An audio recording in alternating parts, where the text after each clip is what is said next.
बिस्मिल्लाहिर्रहमानिर्रहीम। अस्सलाम वालेकुम स्टूडेंट, उम्मीद है आप लोग खैरियत से होंगे। आज का जो मेरा टॉपिक है वो 9th फिज़िक्स चैप्टर नंबर 5 है, mass of the earth. Student, ये बहुत ही ज़्यादा इम्पोर्टेंट टॉपिक है आपका, ठीक है। ज़मीन का मास यानी ज़मीन का मैस जो है वो हम लोग कैसे निकाल सकते हैं। तो यहाँ पर आप डायग्राम देखते हैं इसकी। लेट किया कि आपके पास ये क्या है, ज़मीन है, तो उसके ऊपर कोई भी जिस्म पड़ा हुआ है, ठीक है स्टूडेंट। यानी ये आपके पास क्या है, मैस है। अब ज़मीन के सेंटर से लेके उस पॉइंट तक का जो फासला होता है वो हमारे पास स्टूडेंट क्या होता है, आर रेडियस। और ये टोटल हमारे पास किसका मास है, ज़मीन का, ठीक है स्टूडेंट। तो ये क्या मैंने यहाँ पे बताया हुआ है, इसका वेट जो है वो नीचे की जानिब अमल कर रहा है, ठीक है। और इसकी जो फोर्स है ज़मीन की वो किस जानिब अमल कर रही है, ऊपर की जानिब। इसकी एक्सप्लेनेशन इस तरह से होगी,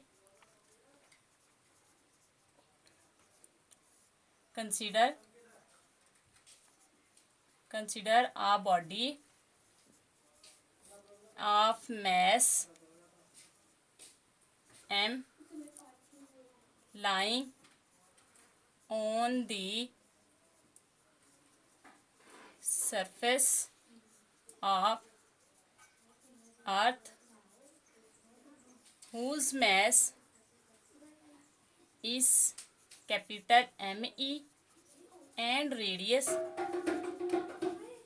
is RE, ठीक है स्टूडेंट। क्या यहाँ पे मैंने बताया है, consider a body of mass m। फर्ज करें कि एक जिस्म है जिसका मैस जो है वो m है, ज़मीन की सतह पर पड़ा हुआ है, जिसका मास, ये जो m लिखा हुआ है और साथ मैंने e लिखा हुआ है, m से मैस, e से हमारे पास किसका आता है, अर्थ का, ठीक है। And radius is RE, capital RE। According to, आगे जो यहाँ पे लिखना है, अकॉर्डिंग टू ग्रेविटेशन लॉ। तो स्टूडेंट, आप लोगों ने पीछे पढ़ा है कि ग्रेविटेशन लॉ, इसका पहला ही टॉपिक था जो मैंने आपको पढ़ाया था। ग्रेविटेशन लॉ क्या कहता है कि फोर्स डायरेक्टली प्रोपोर्शनल है प्रोडक्ट ऑफ मैस के, और फोर्स इनवर्सली प्रोपोर्शनल है स्क्वायर ऑफ डिस्टेंस के। तो जब आपने प्रोपोर्शनैलिटी साइन ख़त्म किया था वहाँ पे आपने कांस्टेंट लगाया था, और ये आपके पास आ गया था m1 m2 divided by d का स्क्वायर, ठीक है। ये जो आपने पीछे वाला पढ़ा था ना ग्रेविटेशन लॉ, ये आपके पास वो है। लेकिन अब यहाँ पर जो m1 है वो आपके पास मास m है, और जो m2 है वो आपके पास मास कौन सा है, ज़मीन का। तो लगाएं जी ग्रेविटेशन, कैपिटल G, ये जिस्म का मास जो ज़मीन की सतह पे पड़ा हुआ है, और ये वाला मैस किसका है, अर्थ का।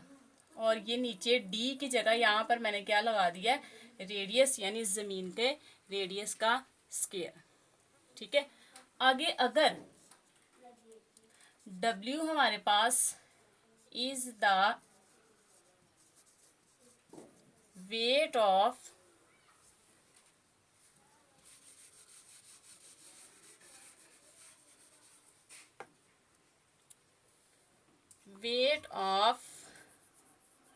मैस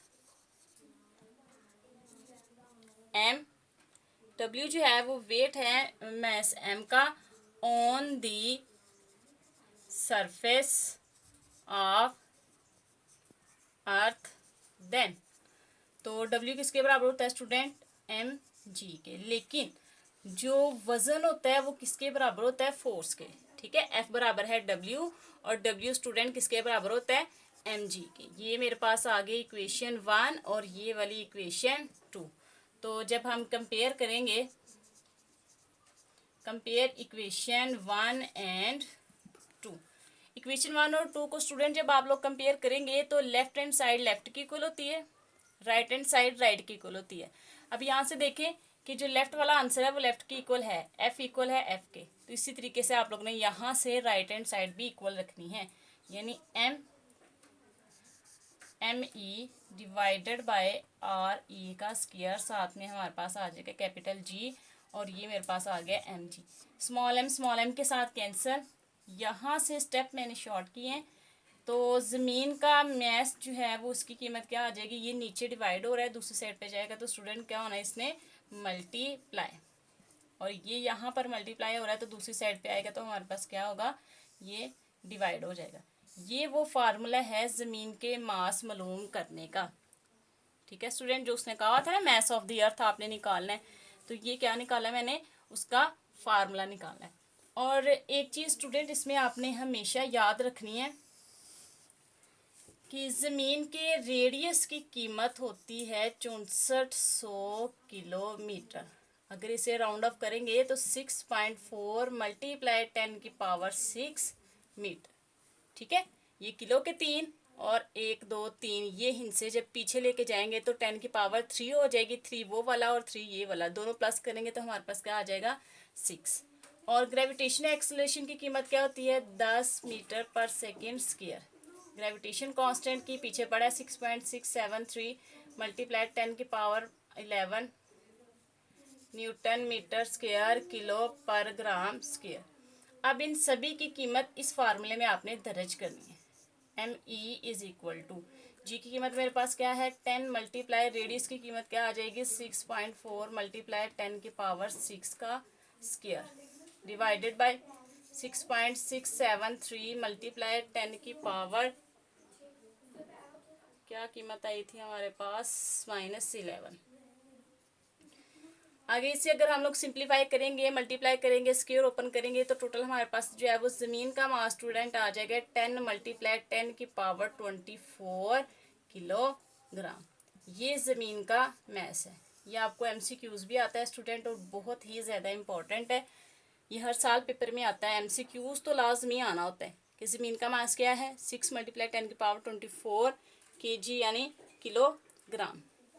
ठीक है, दोबारा से मैं आप लोग को जो है रिवाइज करवा देती हूँ। आज का टॉपिक जो पढ़ा है आपने क्या पढ़ा है मैस ऑफ द अर्थ। ठीक है, consider body of mass M, फर्ज करें कि जिसम है जिसका मैस M है वो ज़मीन की सतह पर पड़ा हुआ है, ज़मीन का मैस M है, उसका रेडियस R है। ग्रेविटेशन लॉ लगाया यहाँ पर, तो ग्रेविटेशन लॉ जब लगाया तो फिर मैंने कहा कि जो W है वो वेट है मैस M का जो ज़मीन की सतह पर पड़ा हुआ है, तो फिर W बराबर किसके होगा स्टूडेंट mg के। लेकिन फोर्स बराबर W के होता है। ठीक है, फोर्स और वजन एक जैसे मिकदार हैं और इक्वल होते हैं एक दूसरे के। उसके बाद आपने इक्वेशन 1 और 2 को कंपेयर किया, वहाँ से किसका फार्मूला निकाला है मैस ऑफ द अर्थ। और उसके बाद मैंने यहाँ पे बताया कि ये आपने कीमतें याद रखनी है कि ज़मीन की रेडियस की कीमत क्या होती है, ग्रेविटेशनल एक्सेलरेशन की क्या होती है, ग्रेविटेशनल कांस्टेंट की क्या होती है। बाद में इसकी कीमतें जो है वो आपने दर्ज किया और वहाँ से हमारे पास किसकी कीमत निकली है ज़मीन के मैस की। तो स्टूडेंट उम्मीद है आप लोग को समझ आ गई होगी। खुश रहें, दुआओं में मुझे याद रखें। अल्लाह हाफिज़।